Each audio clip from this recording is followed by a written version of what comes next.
everyone, and welcome to Philly by Night, The Monster Within, a Vampire the Masquerade V5 Chronicle.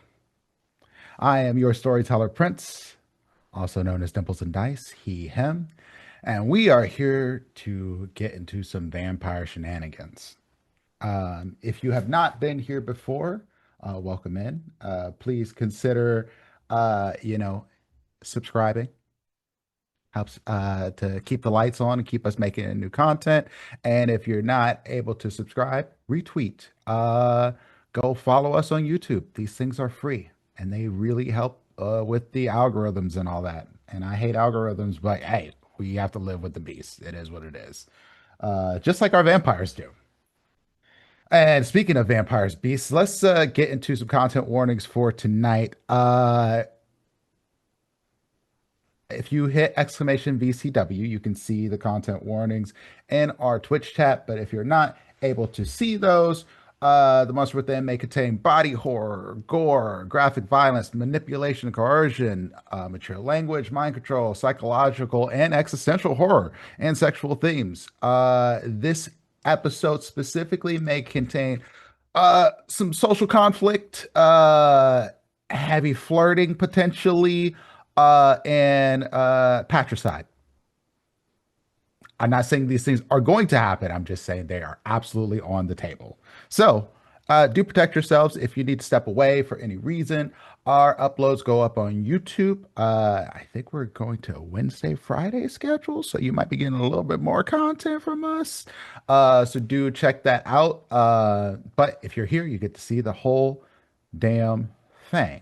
So unedited, raw, uncut, all that jazz. So with that said, let's jump into it, right? So when we last left off, our players had a meeting with Dr. Albright, the Ventru Seneschal, who basically was like, hey, we done smoothed everything over. And all things considered, y'all didn't do that bad of a job. There were some dangerous things that happened, some potential masquerade breaches, but since he is responsible for Crux and by proxy the rest of you, he was very interested in smoothing things out. You all were able to put two and two together there. But towards the end of this meeting, a very important part came up that your old lives are kind of over. Well, at least for three of you. One of you is definitely not. Adonis is stuck having to live their old life, whether they like it or not, which was not said directly, but it was heavily implied. And with that, you were given your leave. Surprising. It didn't seem like y'all were as in trouble as you thought you'd be. But it wasn't exactly great to hear that your old lives have to be kaput. Particularly Calliope did not seem to be taking that all that well. We're going to dive into that in this episode. But for now, we're going to start a new day. A new night, is better put. And with that, I would like you all to start off by giving me a rouse check as you awaken for the evening.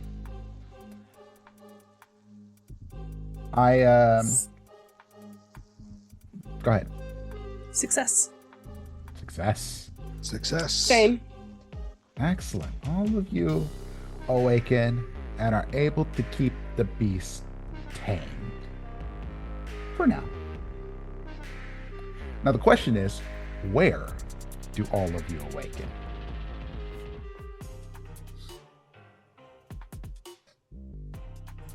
Anybody can start. I will. I think mine is the easiest. I awaken in my. Actually, no, that was here. I'm gonna awaken for now in my new place, where I guess I own this place now. So Yeah. Kind of. I have to go back and rewrite my new name, but I own this place, all things considered. And I think because we went there, we basically went there last night, and it was like pretty early. I think 11 or something. And then Yeah. Crux probably went to the store a little bit, used some of the cash that's burning a hole in his pocket, bought maybe some colored curtains, despite not really needing them, to just, and maybe even some paint, just to kind of spruce up the place in a way that they like. Yeah, that's the So, power of the Home Depot. yeah, yeah, yeah. Odd. Yeah, so they wake up in the attic of the So you're doing place some they attacked. remodeling to make it a little bit more home. I dig it. Awesome. Uh, since we're here with you Oh no. now, you were in some ways called something of a hero, Crux. Dr. Albright did say, hey, you didn't have to do this, but you did. And it was kind of impressive. Maybe avoid doing it again where people can record you on the TikToks, but you stopped the wipe. Yeah. Are you feeling yourself a little bit? Just a little bit? I think Crux is I think that puts Crux at ease. I think there's an ease in the heart a little bit. Knowing that there could have been more death, and that is something that has been seen.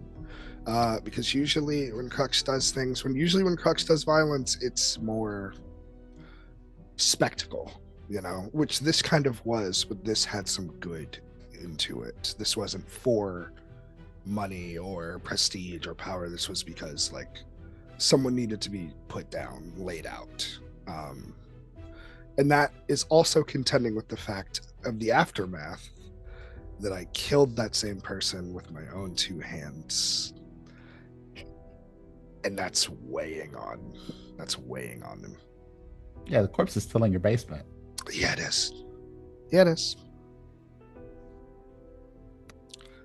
So they're feeling okay. I'd say on the like feeling yourself scale, I'd say like a 2 or 2.5.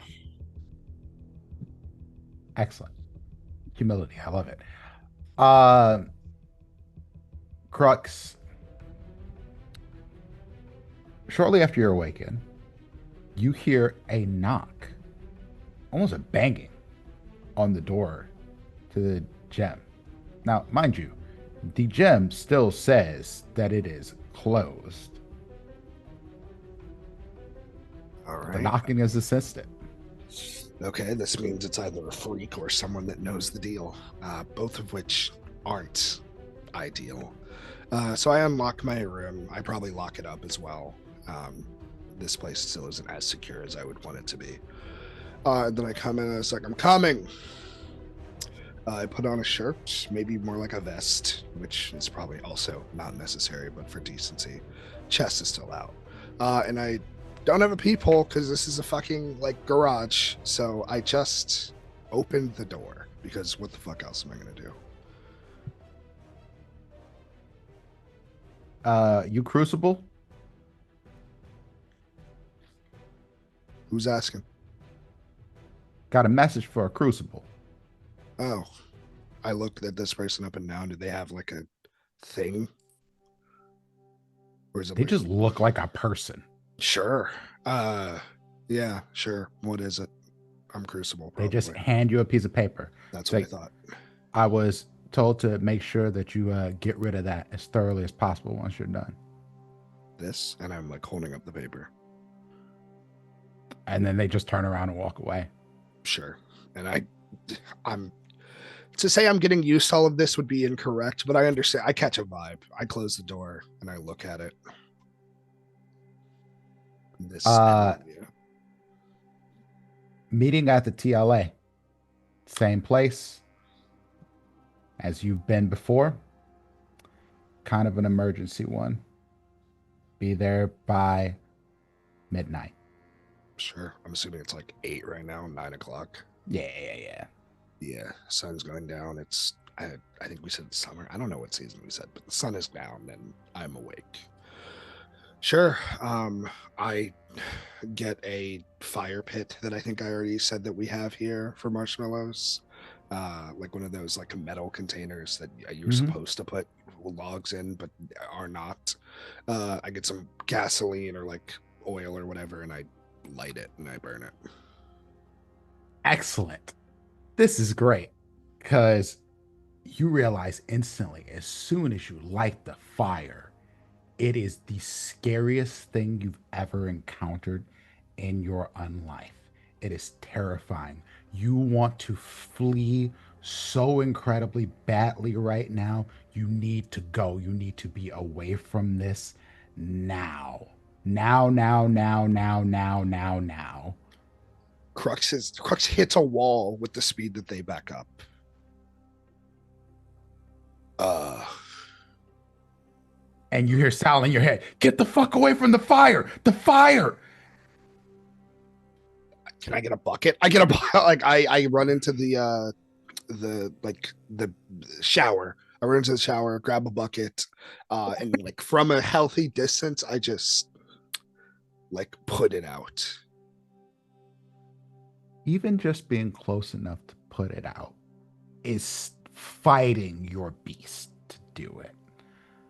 Can you roll me your willpower? Yes, I can. Jesus. Didn't know this would come up. Gosh. All your willpower dice? Oh, all of them? Like all Yeah. six? Yeah. You want to roll all your willpower here. Oh, Anything that's unused, which should be all of it, you all want to of it. roll your willpower. Sure. Heard, chef.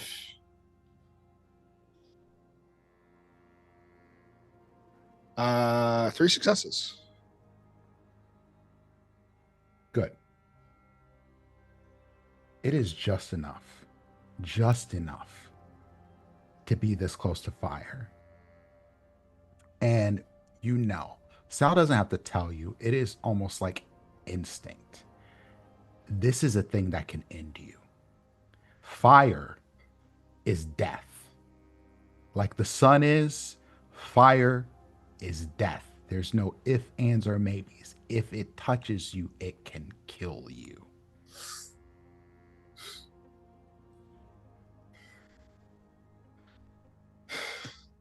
You know. And I think Crux is kind of sitting on their ass. Do you have a fucking shredder in here?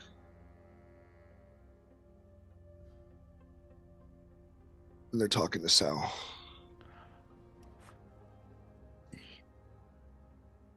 Sal was basically screaming in your brain. Now it almost feels like a puppy that's retreated to a little corner in fear in your head. And you feel that too. It's still in you. You've fought off, but you feel why that feeling is there. I think Crux is like on all fours, like sweating as much as a vampire can sweat, the equivalent, breathing heavily because you got to calm down somehow. And I think when they get to the point of like calming, not calm, calming down enough to speak, that's when I ask, okay, that would have been really good information beforehand. Do you have fucking shredders now?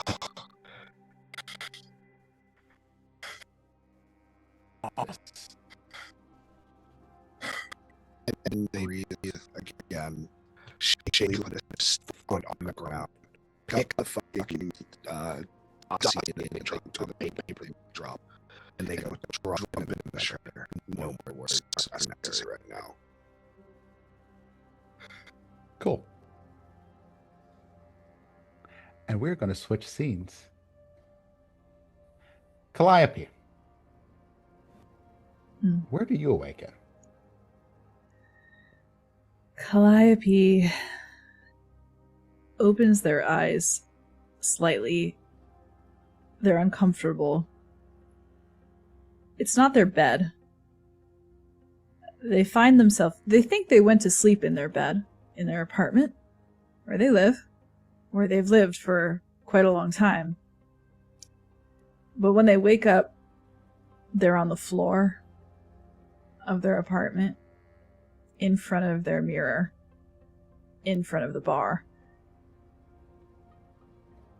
And their legs ache. Their body aches. As though they danced all night. For hours and hours and hours until they passed out. And they open one eye, and then the other. And the first thing they see is their reflection in the mirror. Looking back at them. Groggy. Dreary. Wait, do we have reflections? What? Yes. Okay, cool. I was like, which vampire tropes are we working with here? Okay. The first thing they see. The first thing they see is their reflection. So they peel open one eye and then the other. Groggy. Bleary-eyed. Exhausted. They look at themselves. The sallow, dead look around their mouth. The fangs when they lift their lip.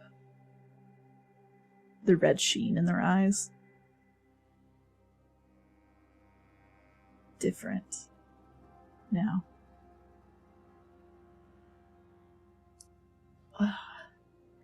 They pull themselves up to sitting. Not really sure how they landed on the floor, but they wake up on the floor in their room. Calliope, how are you feeling after you've been told, basically, officially, your life is over? Or at least what it was.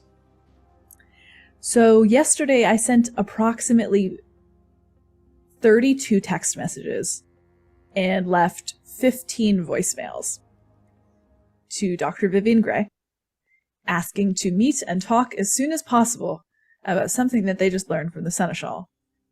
And that there must be some kind of massive mistake happening in the Camarilla.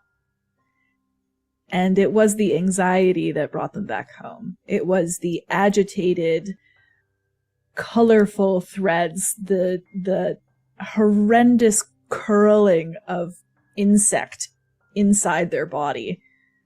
The wings pushing bloody, slash through with a spear. They're not doing well. And there's a moment in between waking and sleeping where they forget. And then when they remember, they look for their phone. They look for something that can make this right. Because if only Dr. Gray knew what was wrong, she could fix it for them. Right? She could fix it for them. There is still a glimmer of hope in Calliope, but that hope is outpaced by anxiety, by agitation. They haven't given in to despair yet, because if they do, they don't know what'll happen, and they fear that if they start to feel it, it'll never go away. They've sunk their teeth into hope, and they are refusing to let go. There is indeed one response to your text. And it reads simply, "This is uncouth. I taught you better than this. There are things that we cannot talk about through these means. Meet where you were presented by midnight this evening, and I will answer your questions."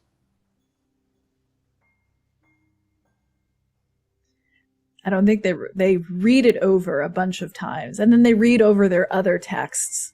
And they're like, but I didn't say anything. That they think better of fighting her through text message. Calliope takes a lot of notes. They take a lot of critique. Most of it isn't always applicable.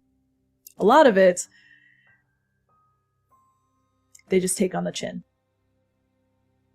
They take this too. They don't respond. They put the phone down. They scramble upward, their legs and their knees weak. But she said answers. Answers. Calliope goes at least an hour early. They cannot bear to sit around and wait. Excellent. Perfect. I love that. That is going to be useful in the future. Delaney. Delaney. Where do we find Delaney this evening? I think after the meeting with the seneschal and everything, Delaney also went back to her own apartment. Kind of just needed to be in what she knows to be her safe space. Whether or not that is the case now is she hasn't put a lot of thought into that. But that's where like that is a space that she knows where everything is. She understands it. She feels comfortable there. So she goes back there. And I think she's just like tending to her plants because it's been a couple days and they've been a little neglected, you know. And she's just thinking about everything that was said last night about life not being your life being over, basically her life being over. And I think she's just kind of sitting with that. Yeah. It didn't hit her as hard as it hit Cal in the moment, but she's had time to think and stew on it. And now it's kind of starting to dawn on her almost that, like, yes, she has this brand new life. She's been given a second chance, but it is at the cost of everything that she worked hard for. Yeah. You were on your way to a doctorate. Yeah. Damn close. And I guess I wonder what's going on Dali's mind, because this wasn't brought up to you by your sire. This wasn't brought up to any of you by your sire. This was brought up to you almost as like oh yes, this is the thing that has to be done. Go about it by the seneschal. How does that make you feel? What are your thoughts on that? Like,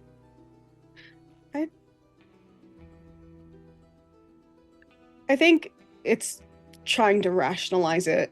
Like, you know, maybe to Cora, this was something that was obvious. Whereas not obvious to me. She's lived so long, maybe she just didn't think about this. Because, well, she told me almost everything else, and there was no reason for her to keep this from me. Maybe it was a mistake. I think, and also, like, you know, I'm her first child. You know, people make mistakes when they're first time parents, right? Just like those kinds of thoughts, like trying to understand logically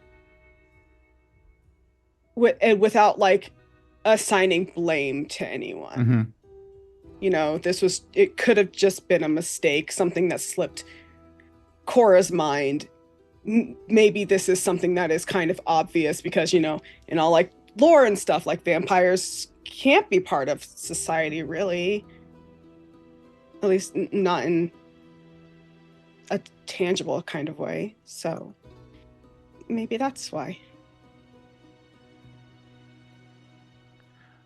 while you're in your thoughts, you get a gentle knock on your apartment door. I think I still jump, not expecting visitors.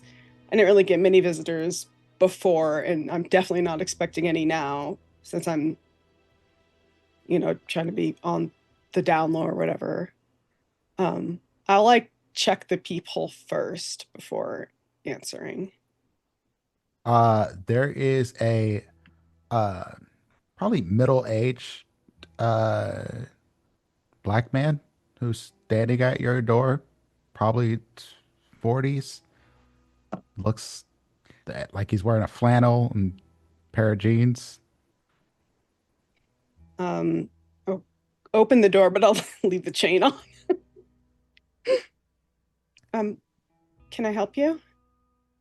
Hello. My name's Charles. I've just been going around meeting the tenants here. I'm the new landlord here. I don't know if you got the messages before, um, but I just wanted to like introduce myself to everybody. I tried to come by earlier this morning, but I didn't get an answer. I figured maybe you were out working or something like that. Oh, yeah, I missed the messages. I've been so busy. But it's nice to meet you. It's nice to meet you as well. I didn't have a name on your contract. I don't know if it was some paperwork issue or something like that, but your lease was missing a signature, and so I like when you get a chance, it's no rush, but before the end of the month, I just need you to resign. Okay. Sorry about the mix-up here. It just you're the only person here who doesn't have a name on the lease. Uh, that's strange. It must have gotten lost or misfiled. Gotcha. Uh, and what is your name? I'm sorry. I'm Charles. Yeah. It's nice to meet you, Charles. I think like there's like a split second where it's like you can't be you anymore. You have to be somebody else. And I don't have this pulled up. I did have a come up with a fake name for her. Um, I did come up with a fake name. I have to pull it up. Um, of course, this is being slow. Okay, let me see. I'll add to you, just to add some context Hmm. to you. Your old landlord, as far as you know, had been here basically for the last 20 plus years. Yeah. Uh, I'm Elodia Elodia. Heartland. All right. Elodia Hartland. Okay. Cool. Well, it's Um, good to meet you. it's nice to Uh, meet you too. May I ask what happened to the previous landlord? Not sure. They said they sold off the building to someone else, and then I was, I, I'm the landlord, but basically I'm just a property manager. Oh, okay. Do you know who the new owner is? Some corporation. I forget the name of them. They hired me through a agency. Okay. It's a little strange, but Stranger things have happened in the city. Property changes yeah, hands. All kinds of different people, and he's just kind of well, the same kind of people tend to buy up a lot of property around here. I'm yeah. surprised I got the job, to be real with you. Yeah, I mean, just with everything going on, it is a little shocking that I'm not being told that I need to leave in a certain amount of time because they're gonna, I don't know, make this into a parking lot or something. No, no, no. They told me they weren't going up on the rent or anything here. Only thing I had to do is just make sure everything is maintained. Sounds easy enough. I got these in the next three buildings next door. They bought all of them. Interesting. I'll I'll have to look into it. That's fascinating. I'm just kind of curious about who's behind it.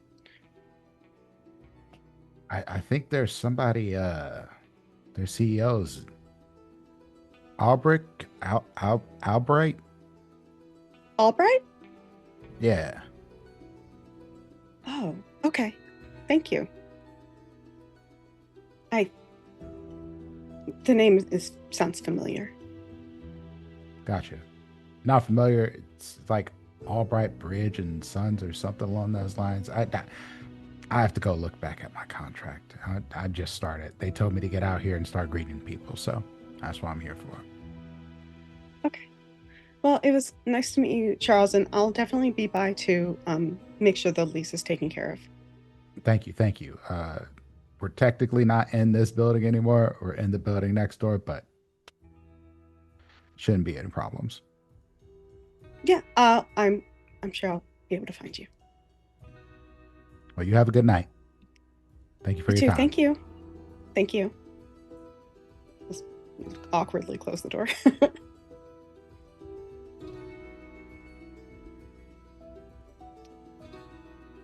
I, I like close the door and immediately it's like, okay, it seems like it could be a coincidence, but it's probably not. But like thinking like, well, why would the Senate shall? Oh, maybe they're trying to build territory in this place, maybe. But then what happened to my lease? Maybe okay.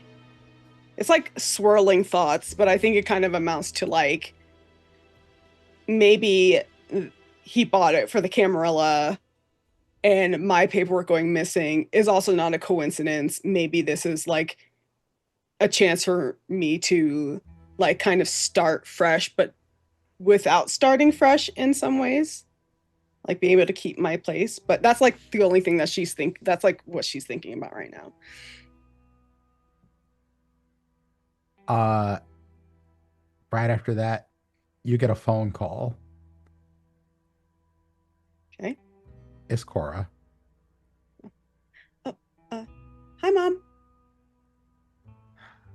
and she just kind of you can hear her almost hear her smiling as she says that. She goes, "Um, listen, I'm sorry that you haven't got all of the context I probably should have given you for everything that's happening, but uh, there's a big meeting happening uh, with some potentially dangerous people tonight. So I just want you to keep your cool. Um, but there's been some claims over territory about the places that you were. We're not going to get into any details, but Okay. um, there are some people who don't believe in the order that we believe in that will want to have a discussion with you and your friends. Okay. Um, thank you. And uh, it's okay about the context stuff. Yep. Just meet at the place where you got to shine. I think. Just before midnight. Okay. Yeah, I will be there early. Good. Good. So will I. Great. I'll see you later. I'll see you soon. Okay. Bye. Bye, honey.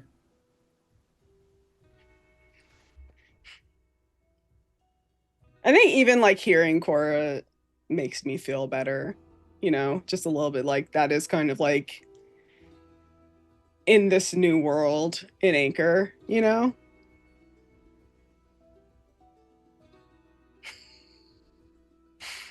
Zoom chat's going off. So, are you all doing anything before you go to this meetup? Um, I know that you already foreshadowed that it's a bad idea. However, I think given the fact that Crux feels like a fucking baby kicked puppy that just saw a fatal fall into death, they probably also go early. Oh, this is fine. Uh, so you all, given that you all are trying to arrive early, you probably get there before it's a lot going on. Um, but the people you see are not exactly who you expect. There's a few of the Nosferatu you saw in the crowd, blending in by not looking like anybody or looking like anybody in particular. And because you've been around a little bit, I'd say Calliope and Delaney, you notice this probably more than Crux does, but they're using a power. Your eyes want to look at them, but also want to look away. They're almost forgettable the moment you see them. Mm. Um, but there are other people you don't know. There is a, I want to describe these people as accurately as I can. A bald person, kind of skinny, uh, looks like they hate the world. Um, it's kind of terrifying. They're wearing a sleeveless shirt with a jacket. They scream punk just by their existence almost. You've never seen this person before. And it's interesting that they're here. Why are they here? Why are these people you don't know here? Um, there is another person here who looks older. He looks like the world is weighing on him at all times. He's a pale man dressed in all black. He's wearing a robe, but like not like a bathrobe, but like a fancy robe. And he does not seem to care that he's on the middle of the street with a fucking robe. It's just his look. Uh there is a very pretty young-ish, probably in her early 20s, um black woman, braided hair, long all the way down her back. Um, looks at you almost like smugly, like she knows a secret about you that you don't know. And there's a few other people that you absolutely peg as probably like you, but not like you. Uh, and shortly after you arrive, Cora comes up and she's like, "Hey, we should get inside." She kind of looks around a little nervously. It's like, "All of you, let's go inside." Okay. Right, sure. Calliope's leg has been bouncing since they woke up. And as we've been waiting outside, when Crux got there, when Delaney got there, when Adonis didn't get there. And they do not seem agitated by the strangers. Like, if anything, Calliope's eyes are like moving past all of these other people looking for Dr. Gray. No sign of Dr. Gray just yet. Um, and just as soon as you get in past security, because there is some security here, um, you do see that Ben is here. Um, and he's at the door for security, but there's someone else, uh, another burly looking person that you've never seen before. Um, he kind of reminds you of Crux, but if Crux was like 6'6", just barrel round muscle, got the bodybuilder strongman belly action, tattoos all up and down his arms, up into his head and neck, bald, just looks hot and terrifying, both sort of situation. And he looks over to Ben. He goes, "These one of yours?" And Ben's like, "Yep." He said, "All of them?" And Ben's like, "Yep."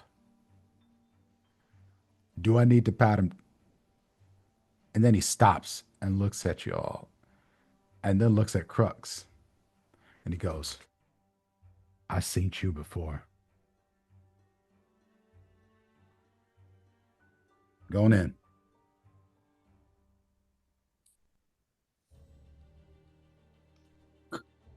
Crux is doing the thing that I'm doing where it's like I want to comment, but I don't know what's going on. And my homie that tells me when to speak isn't here. I think Crux begins to walk past and is like, do I want to ask where you've seen me? You'll get a response. Yeah, I figured. Okay. Crux has Crux has become a lot lax isn't the word in all of this. Pliant in these situations. All right. Keeps going. So Cora sort of shuffles you in and finds a corner, and she's like, "I don't have a lot of time to give you all of the details here, but basically, uh, the Anarchs aren't too happy about the situation that happened around Temple. Uh, I don't know if you all know all the details, but it is still considered contested territory. Um, I say this because the prince is not here, and neither is Albright. Basically, Where are they?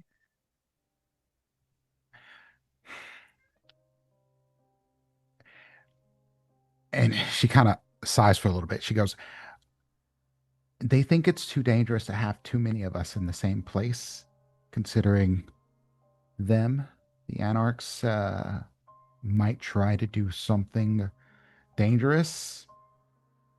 But you all were directly involved in the situation that happened, and so they want to talk to you about it. This will not be a formal sort of present yourself and tell your case. This is going to be a mingle and convince these people that y'all are on the up and up, while also being part of the Camarilla, who they hate." Oh, so we're on the chopping block again. Not necessarily. This is protected grounds. So they can't commit any violence here or in the immediate area around here. But outside of that, They could. But it still wasn't safe for the prince or the seneschal to be here. But it's safe for the plebs. No, it's safe for the fists. I think as you saying that, Crux just kind of sits back. All right. Uh, which one of us is gonna do the talking? I don't know if this is a situation where one person does the talking for everyone. It's going to be kind of a every person for themselves. That's worse. Okay. Listen, Sure. you all did what you had to do.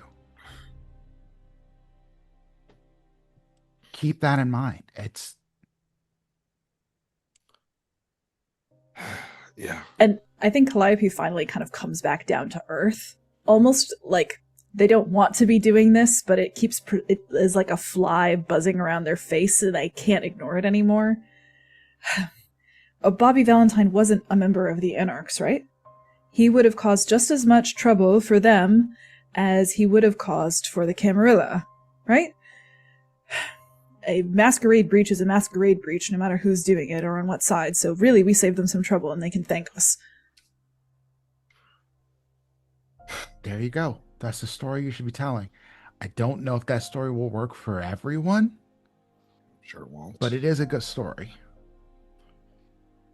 Literally. I mean, what is it? Oh, what was it? Oh, a white. If something like that runs amok, shouldn't you? I have a feeling that if it gets that bad, then you're mismanaging your territory. I mean, it's contested territory. It belongs really to nobody. But a masquerade breach for one of us is a masquerade breach for all of us and puts us all in danger. I'm sure. Well, why didn't anyone tell me I was joining a fucking gang? It's not entirely accurate. Are you sure? It's, I mean, it's more like a political thing, but I do feel like political parties can, in fact, be like a gang. Oh, they are. I'm just very sure about that. Listen, the best way I can put it is we are a faction. I know that doesn't sound all that different than a gang, but it is. We are a group of individuals who are mostly like-minded, who are trying to achieve a greater goal. Okay. And that is ensuring our survival through all the means, be it economic, be it power, be it blackmail, whatever we have to do. And while some of this is not exactly on the up and up, we live forever. And we want to continue to live forever. It gets a little nasty. Sure. Everyone has a different idea of forever, I guess. Forever's a long time to disconnect with your humanity, and I guess that's necessary, isn't it?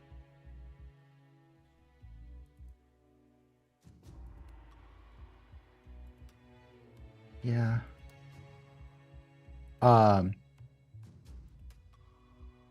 As you're talking, you see Coral look over to her side and she kind of jumps almost, like a little flinch, and she sees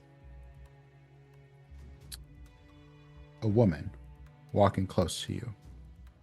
She's walking slowly. She's wearing sandals, a long, looks kind of like a dashiki. She's got her head wrapped up, covering her forehead. She looks young, but at the same time, old. Like older than you could possibly imagine. You know she's a vampire. You know she's a fellow kindred, but she has seen some shit, and you can see it in her eyes. The other thing you notice, Calliope and Crux, and Delaney, it'd be a little different, but you would also notice. Calliope and Crux, she smells fucking amazing. Imagine if Delaney was put, like, if Delaney is a 10, she's an 1,000. Aged like fine wine. Yeah, I'm a new vintage. This is an old one. And you see Cora go, Nia, these are well, I'll let them introduce themselves. I'm gonna just, and she just kind of skitters off. See you later. This woman kind of will remind you a little bit of a younger looking Angela Bassett in the second Black Panther movie. And I specifically say the second Black Panther movie. Oh, so stop. She's a little shorter. Say less. Say less. But she walks with that strength and that dignity that just kind of commands respect just off GP. If you've been around Philly for a while, you have indeed seen her. Not necessarily in person, but in newspapers and in other things. You know Nia Amani. She is a philanthropist. She is basically giving away all of her money towards good causes, particularly in development of North Philadelphia and West Philadelphia, around the Temple campus specifically. And she goes, hello. You are the problem solvers, yeah? Yeah. So I don't know that much about the clans. But from what I remember from Delaney's, I'll provide this information free of charge. The only thing Calliope is thinking about right now is from the other night when they drank Delaney's blood. That is like a movie playing inside of their brain. And how that sensation is colliding with the way that she smells. And you know what, Prince? If it's okay with you, can I just automatically get hungrier? Can I just say that I get hungrier? Absolutely. Great. Absolutely. I like how you said, "Can I give you a gift, storyteller? Can I hand you a prezi?" What's it gonna do? Say no? I'm welcome. Thank you. I have an interjecting question. Sure. If I'm going to assume that I always kind of smell Delaney, and this woman basically Yes. hits me like 3 trucks at once. Does that same thing happen with Cora, like in like a small, medium, large sort of situation, or no? You wouldn't know. Delaney would be your closest area of comparison. Okay. And Delaney, you don't necessarily feel that way about your own clan the same way. And you know instantly that she is of your clan.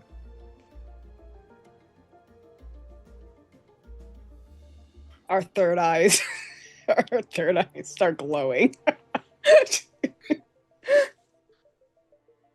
And she almost like she can't help herself. She reaches towards you, Delaney, and she reaches for one of your hands. She goes, "You're a new child." Yes, I am, and it's lovely to meet you. I've read a lot about you. I do what I can to help the people, to show that we aren't the monsters that people think we are. Yeah.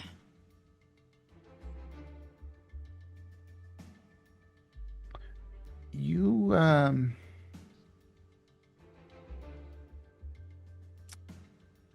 Cora is your sire, yes?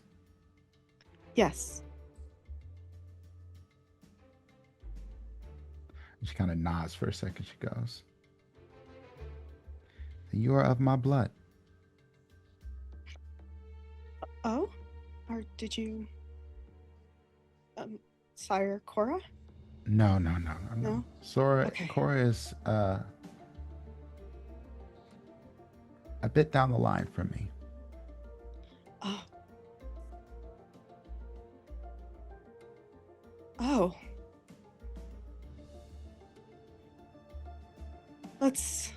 I'm honored to meet you. And to be of your blood. Don't do all of that. It's interesting to see that there are still some of us out there and some of us still believe in keeping our line going. I don't know if that's necessarily the wisest choice, but it is indeed a choice that I have given all of my chowder the opportunity to have. And she Well, looks almost sad as she looks at you, Cora. I mean, not Cora, Delaney. may I ask what's troubling you? And she looks around, kind of almost like at everything. And she goes, "Everything and nothing." Because there's so much that I can do and so much that I can't change. I understand that. She goes, "You think you do. I don't mean that to disparage you in your youth. You know a lot of things that I probably will never know, but I have been around a very long time. And when you understand, you'll question if being around a very long time is worthwhile.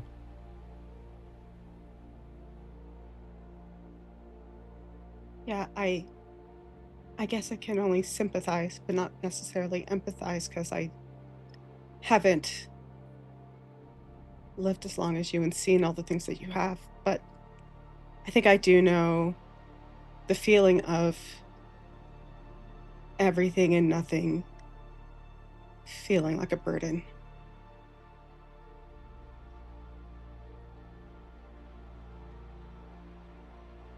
She looks around and she goes, there are going to be a lot of people here tonight. Some of them will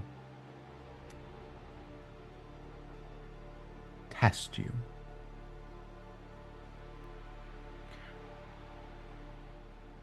And she goes, if that test becomes just a little too close, and she kind of closes her eyes for a second, she takes a breath, and you know she doesn't need to take a breath. And then her eye opens in the middle of her forehead, and her head turns, and she looks at Crux. Almost like she is piercing through you, Crux.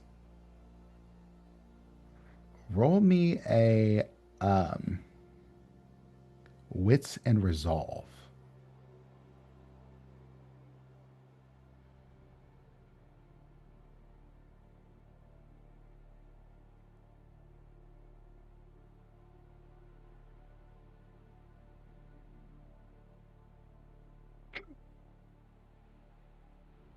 Me sweating. Where's resolve? Oh, okay. I see there the two. Okay. Sure. Huh. 4 successes. 4 successes. All of my dice. Crux, you know instantly that she knows something about you. And she is digging through your mind for more information. And you close your mind off. You do not know how. It is almost like something is banging at a brick wall and you feel it chipping. It's almost like a headache, but it's not. It's something not as bad, but also 1,000 times worse at the same time. And she goes, Diablerist. And I think Crux instinctually, because this hasn't come up yet, I think it's the eyes of, let me see. Something about their eyes. They turn red at night. I can't find it on the sheet, but I think Crux was trying to be polite, not to like Eyes at of the least. Beast. I think so, but I don't see it on here immediately, so it's one of these things. Um, Crux, who was trying to be polite, and yeah, Eyes of the Beast, who was trying to be polite and not like at least look in the direction of like listening, because we're all very close. Like Crux doesn't want to be in this conversation because it's not my conversation to be in. But the minute that this very powerful lady kind of starts digging through their mind, Crux snaps and looks over and says, with eyes that are red, the eyes of the beast, may you please stop that.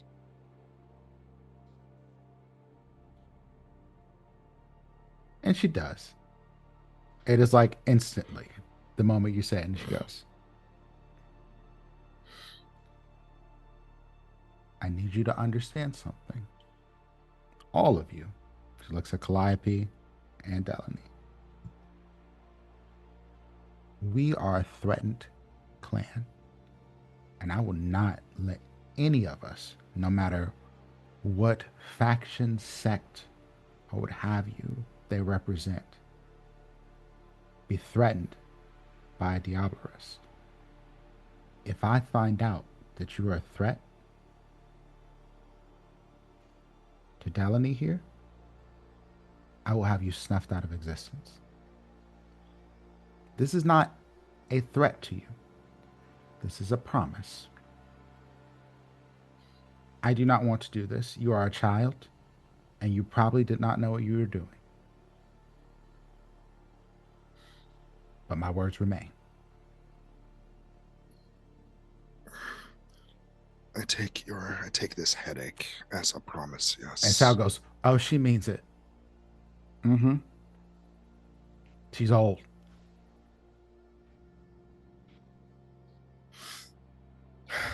I forgot her name. Zoe forgot her name. Nia Oh, Amani. Nia. Yes, miss. And I think Crux finally kind of turns the whole body to look at this very imposing woman. Yes, Miss Amani, I understand. And as the least informed person here, I've been kind of getting the vibe of your client's situation. And I can assure you that I have no interest in my coterie member in that way. Good. Delaney is part of our coterie. We protect each other. I've been around coteries that have killed each other. Calliope's eyebrow kind of like jumps. They didn't know that that was an option.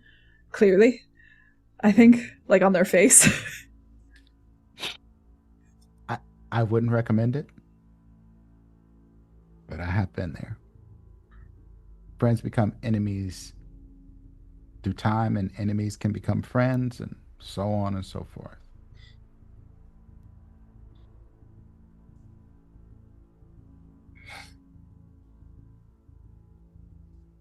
And as she's saying this, that smallish person that y'all saw outside and the cutoff jacket goes, "Hey, Olay, you keeping up all their time. That's not fair."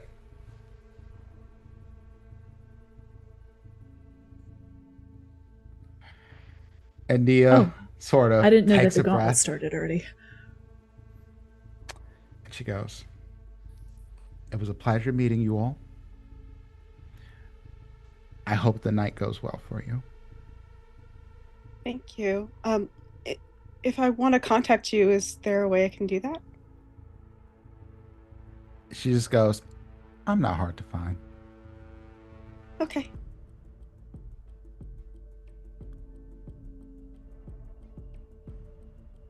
And you just gonna keep talking to her while I'm standing right here? Just being polite and saying goodbye. Um, Y'all it's always nice to try meet to do you. that polite shit. No, I'm just Is polite. it though? Is it? Why You wouldn't it don't know me. be? How do you know if it's nice to meet me? Optimism? And they just start cackling in front of you. Delaney's just completely Optimism. unfazed. Like, Optimism. Wow. Okay.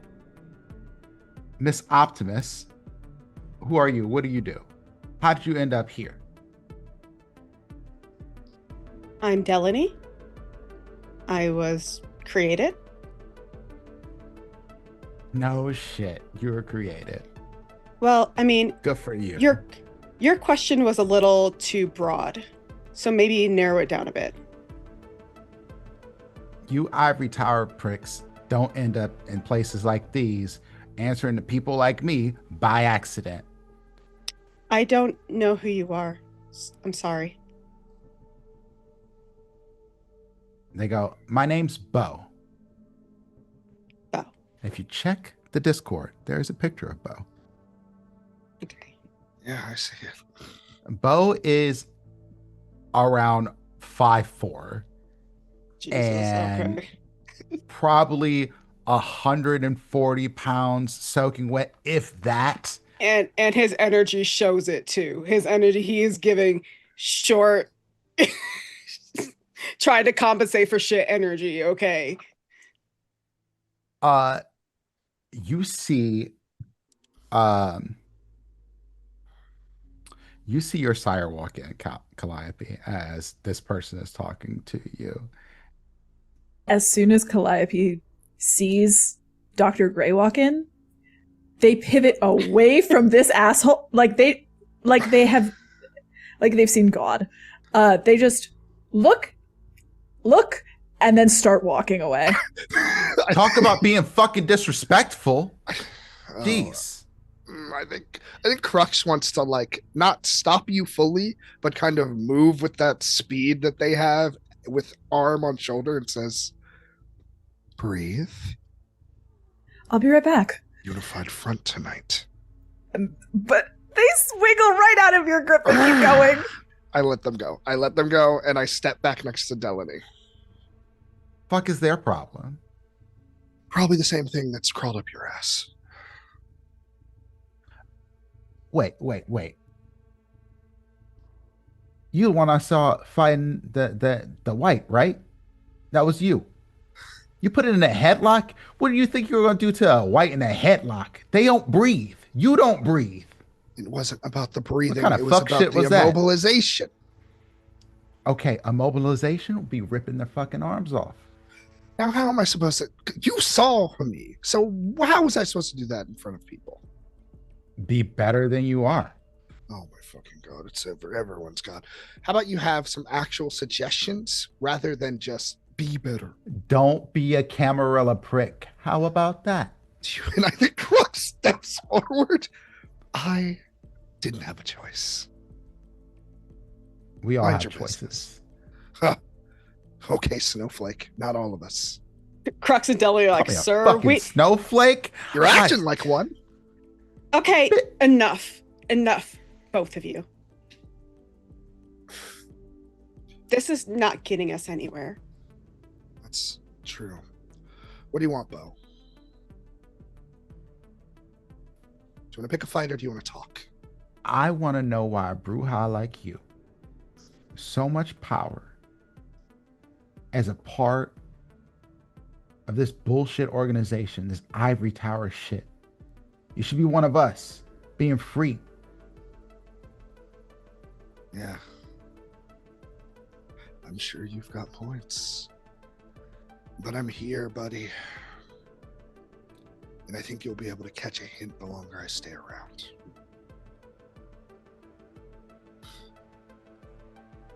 The Camarilla embrace me. The Camarilla is who I'm with.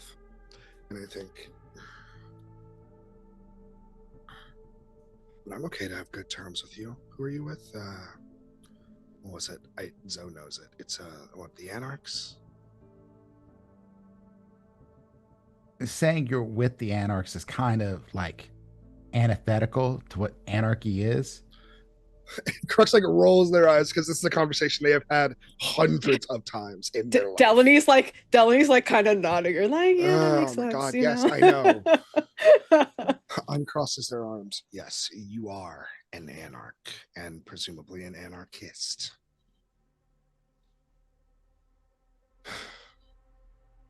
Look, I guess I respect what you do because I'm new here, but it sounds like you've got a good thing going on, and I'm where I am, and there is no switching sides. So let's agree to be friendly. And Crux puts a hand out genuinely. They look at you. And they look at your hand. And they're like, you're sad, man. And then she just walks away. Sorry, they just walk away. What's that about? He's like, okay. And when they said that you're sad, man, they actually looked really disappointed. Like, it was on their face. That stings, but Crux is not going to let it show. Because this whole thing is a whirlwind of information that they don't have. Got to take everything on the chin. Walking by and sees you, Calliope.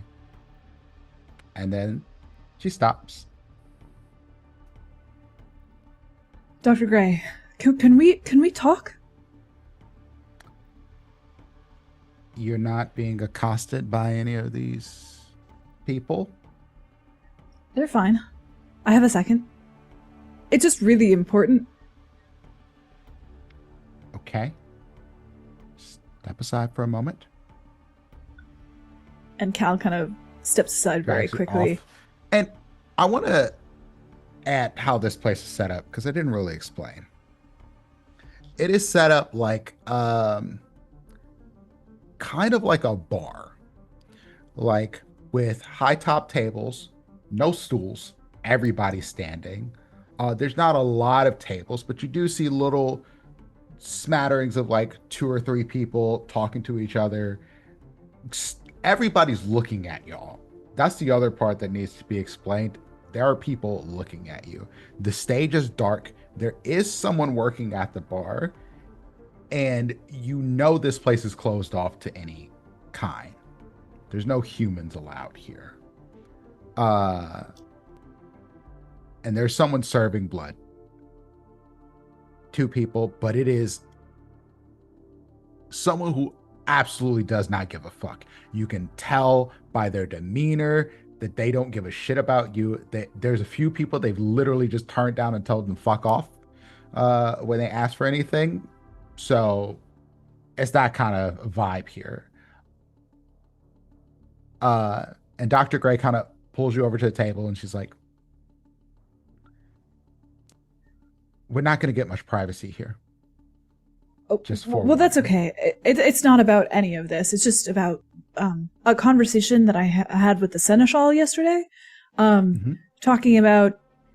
I think there's just been some kind of mistake because he said that I couldn't go back to working at the ballet, and that doesn't align really. And this seems rather rehearsed.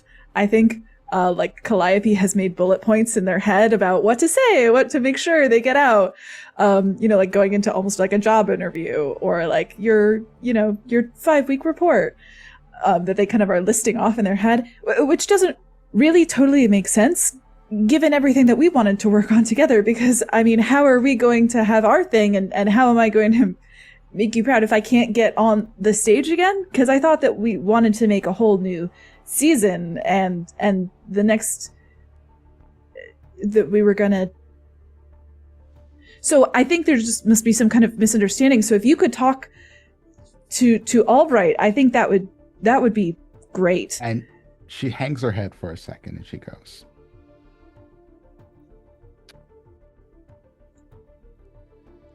unfortunately, your coterie has made this impossible. My coterie? Indeed. Particularly Giselle Pugh. You see,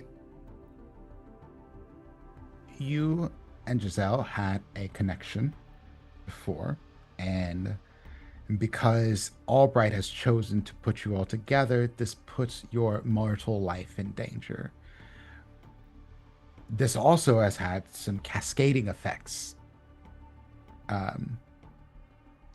Mr. Vargas is no longer directing choreography at the ballet, and Anastasia is no longer dancing as well. What? Wait, what? You're dead. For all intents and purposes, you need to die, officially, for you to continue to live.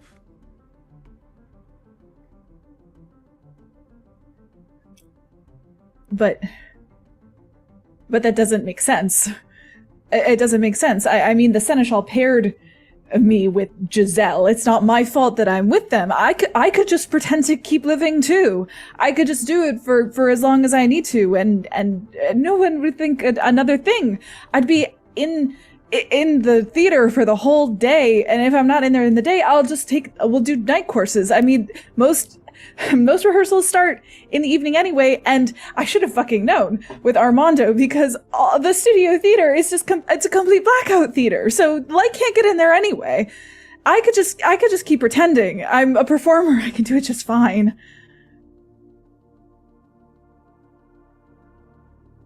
And she waits for you to give your spiel, and she calmly sits there and she goes, "You can't. You try, and you get yourself killed. Now, this isn't to say that you can never dance again. Just not there with those people for the time. If you wish to hone your skills, I believe your coterie, being known as the closed fist of the Camarilla, will give you ample opportunities to push your body to the limits." But that's not art. I've been with the ballet for years. I mean, right out of undergrad, it was a whole program, and well, fine, but when, when should I get back on stage?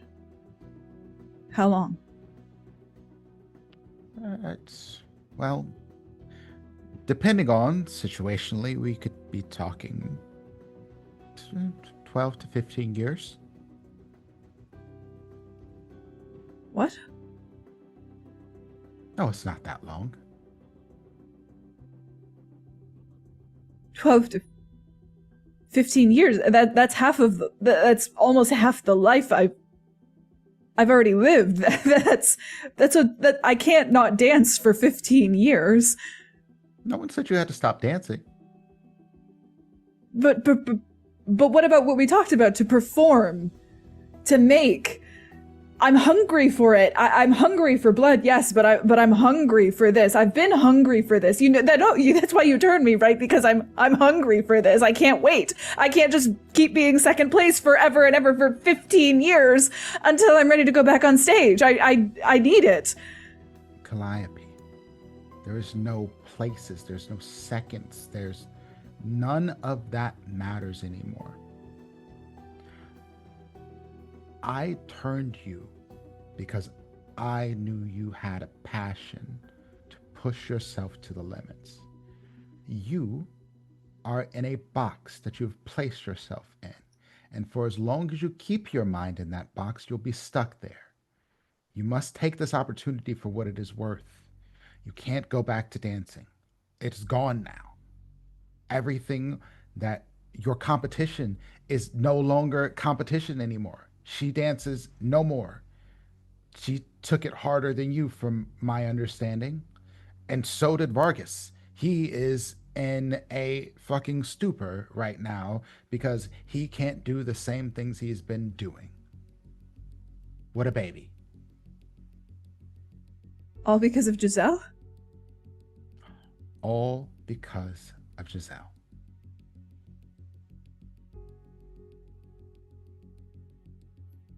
Well, Giselle being embraced, but Who embraced Giselle? And Cal's eyes kind of like lift from this conversation to turn back to the room. They've been very loud. I know that everyone would be able to hear anyway, but they've been like they've gotten loud. They stepped away for Crux and Delany can probably hear at least part of what's happening at Calliope's side. As the kids say, you do not want the smoke with Dixon. Don't bark up that tree. It will only lead to heartache and potentially your destruction. And I did not embrace you to watch you be destroyed. You embraced me because you wanted me to fly. Then fly. There are more than one way to do that.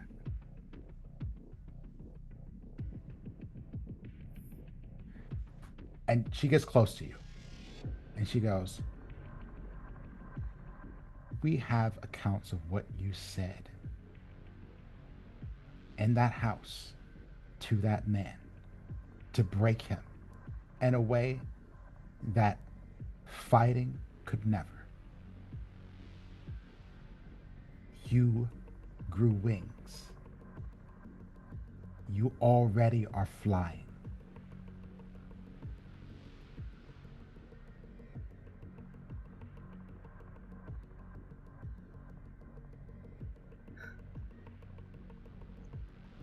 The fire cools a little bit.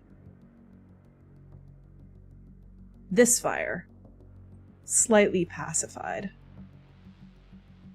But I think Dr. Gray can sense another wick catching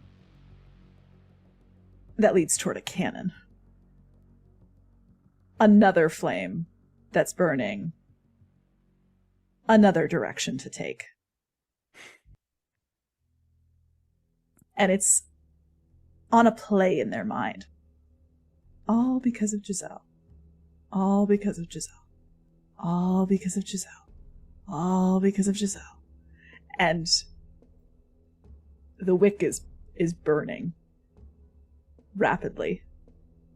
And they hadn't realized, I think, until this moment, where the rest of the fire is starting to cool, that they have dug claw marks into their own hands from how hard that they've been holding them. But they try to school themselves, try to put whatever monster is wriggling around inside of them like a horrible beast, like a terrible fucking centipede crawling around the inside of the ribs. They try to push it down into a box, into a perfect little box. A perfect little box, because they can be beautiful. They can do it. They can fly. They'll fly. Fucking so will Giselle. They school themselves. They push the beast down into a little box, little container.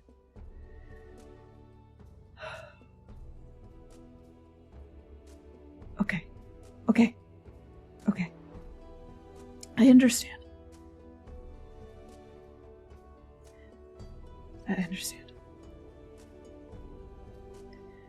I'm sorry that I was not the one to get to tell you. It was not my idea for Albright to approach you the way that he did, but what's done is done. No, I understand. It must have been quick. The decision is not yours. But... Are you angry?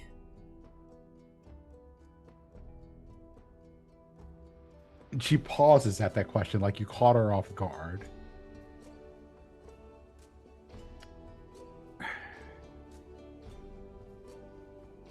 Here's what I'll tell you about my experience with anger and on life. That anger could get you killed, but channeled properly, anger can move mountains. I believe you can move mountains, Calliope, otherwise you wouldn't be here.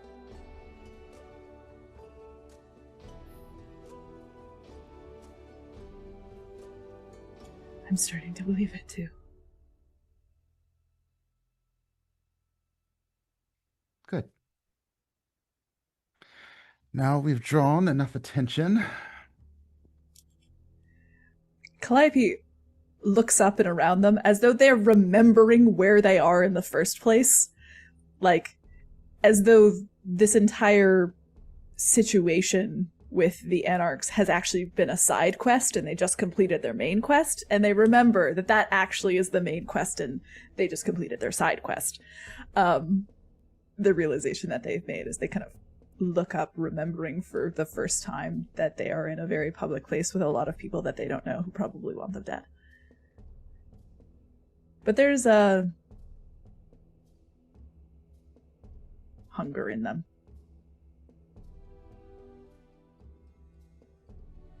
Back over with Crux and Dalany. There have been a bunch of people that looked like they were going to approach you, and then they stopped to watch this whole scene with Calliope play out. Once the noise came down, they stopped watching so hard. But you do feel like a very fishbowl situation about you all, because everyone outside of other members of the Camarilla that you've seen is watching you. Um, And oh, please go ahead. oh, I was just gonna say, like, I think like as as these people are distracted and it feels like a fishbowl moment, I think Delaney will use that opportunity to start approaching people instead. Cool. Delaney. I think you see, and I have a picture of this person, and I'll describe her in a moment to all of you. But Delaney, you see this person that I post in the chat is staring at you.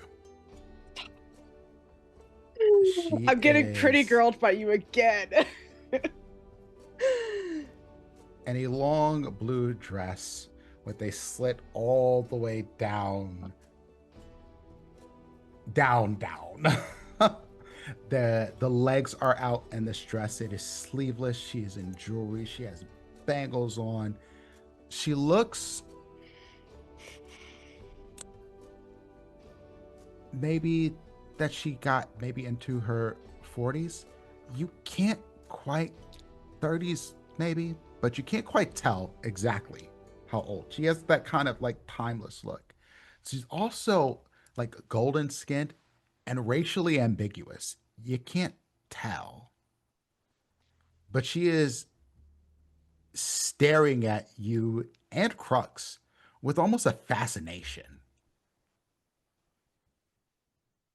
uh, then I will approach her. Ux, who was going to go give Cal a get out of jail free card, sees this. And she's just, Skirt.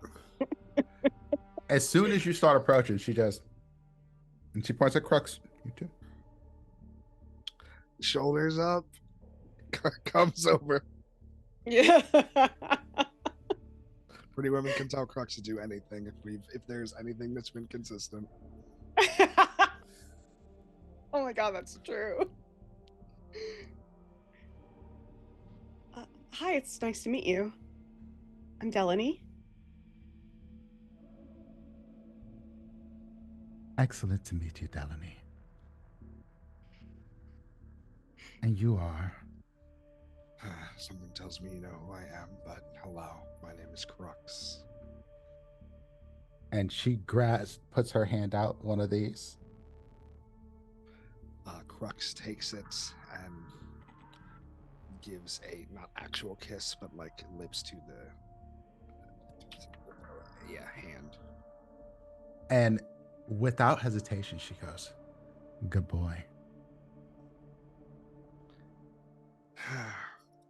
And what information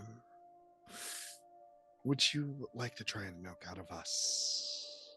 She didn't say her name, did she? And she did not. And I think Crux kind of looks up at that expectantly for her name. And she says, "Interesting choice of words. Milk out of you." Yes, I chose it specifically. "I'm Demetra."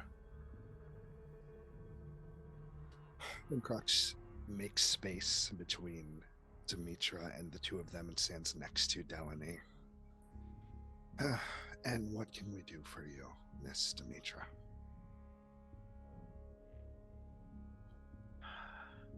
"I have been summoned here to speak with you. Now, I don't want anything from you. I'm not here to judge you, even. I am here because I find the things that you've done to be fascinating. And when I say fascinating, I mean, may I pose a moral question to you? Sure. Do you think that by us existing and having to drink the blood of mortal beings that we are evil? Worry not, there's no right answer that I'm fishing for. I didn't believe you were. Are you asking both of us or just Crux? Both of you. I don't think it inherently makes us evil or wrong. I mean, animals hunt each other. Do you believe that we are like animals then? I think everything is an animal.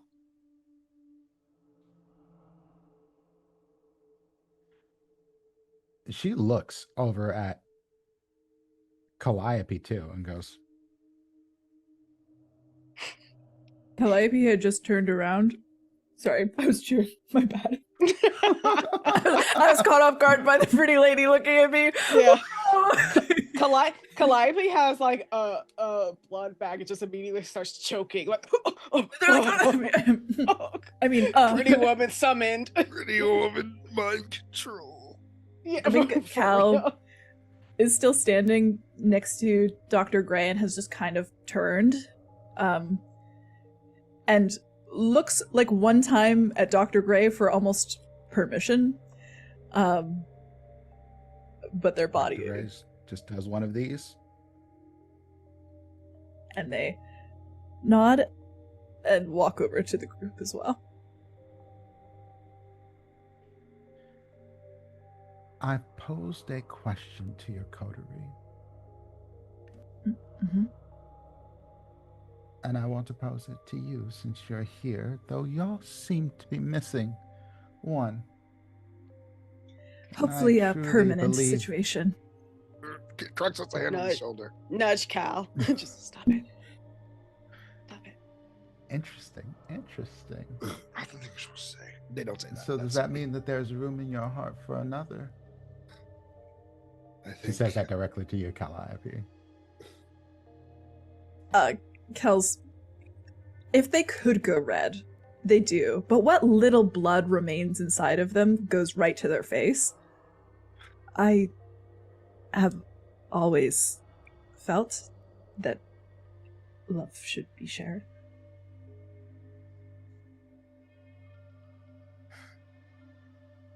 And with that, she just kind of looks over all of you. And she goes, again, to my question. Do you believe that by drinking the blood of mortals for our survival, our continued existence, makes us evil? No. It makes us predators. I have to agree with Crux. Yeah. And predation can be evil, but it is not inherently. I think that what humans do to each other all the time is more evil than us taking a sip or two. That is an interesting way to put it. Have you all been introduced to drinking from animals? Yes. No. My first meal was a raccoon. My sire and I tried it out when I was still figuring out what my proclivities were. No, I have not.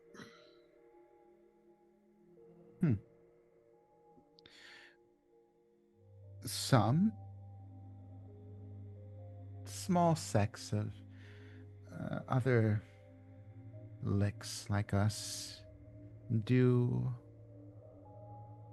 feed exclusively from animals. They believe that it is more moral because the idea of killing an animal, a raccoon, a rat, a squirrel, or a bird, does not carry the same weight as killing a human, yes? I wouldn't be so sure. I guess that would depend on how you view animals, because animals, though they can't verbally communicate like the rest, like humans, they are still intelligent and thinking. and have feelings. And I think Crux gets like closer than what was already like a step. Do you believe animals have souls?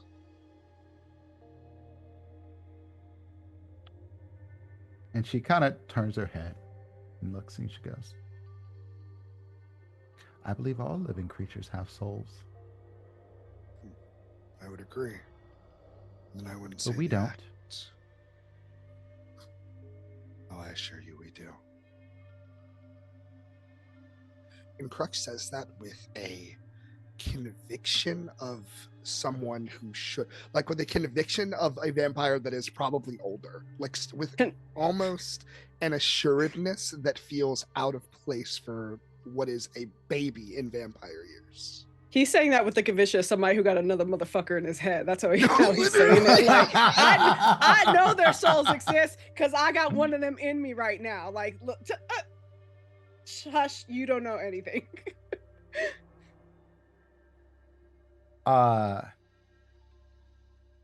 She looks at you, Crux, when you say this with almost annoying glare.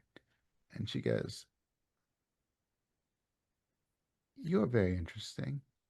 Very interesting. Did you say an annoyed glare?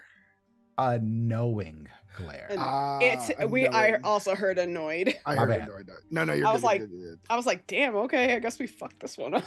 No, literally, I was like, goes, beefed it immediately. She goes,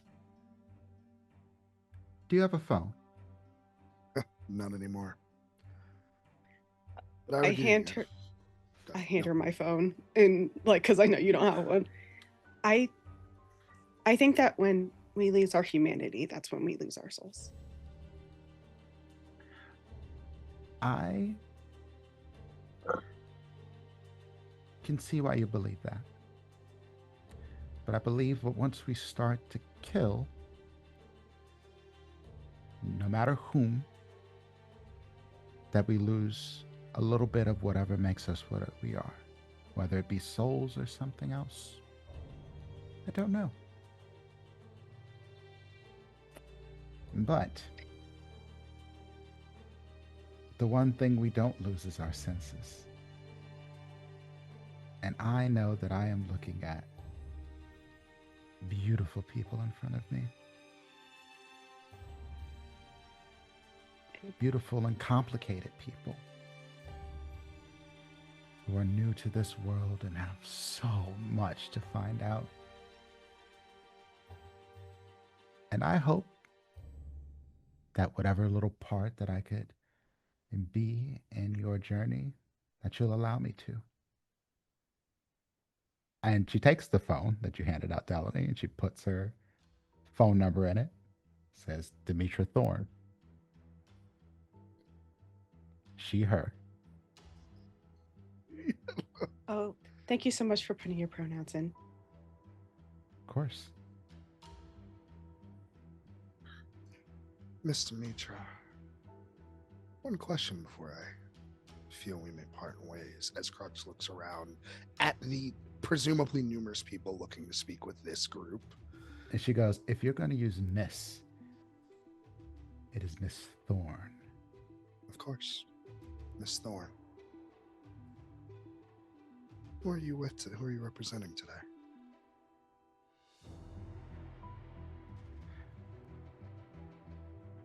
Me.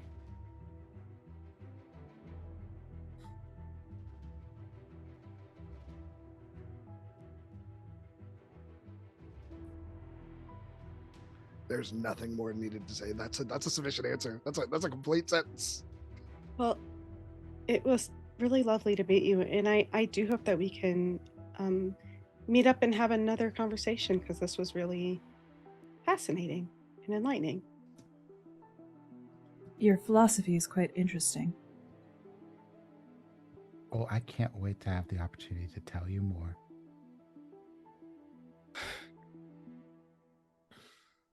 Save some time for me. I know you'll be busy tonight, but there are other nights. Yeah, of course. I mean, we're here to try to foster relationships with people, and you know, I think that would be a great step in the right direction. I can always When keep. she hands you back the phone, it is into your hand with a long touch.